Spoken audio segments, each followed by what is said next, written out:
এক সময়ের কথা, গ্রাম থেকে একটু দূরে ছিল এক ঘন সবুজ বন।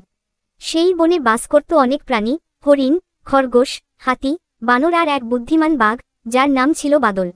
একদিন বনে লোকজন আসা শুরু করল। তারা গাছ কাটছিল, আগুন দিচ্ছিল। প্রাণীরা ভয়ে ছোটাছুটি শুরু করল। বন ধ্বংস হয়ে গেলে তো সবারই বাসা যাবে হারিয়ে। তখন বাদল বাঘ সবাইকে ডাকল। সে বলল, আমরা যদি একসাথে কাজ করি, তাহলে হয়তো আমাদের বনটা রক্ষা করতে পারব। সব প্রাণী মিলে এক পরিকল্পনা করল। বানররা গাছের উপর থেকে লোকজনের মাথায় কলা ফেলল। খরগোশরা গর্ত করে মানুষদের পা আটকাল। আর হাতিরা ডেকে এনে গ্রামবাসীদের বোঝাল, বন না থাকলে বৃষ্টিও থাকবে না, ফসলও হবে না।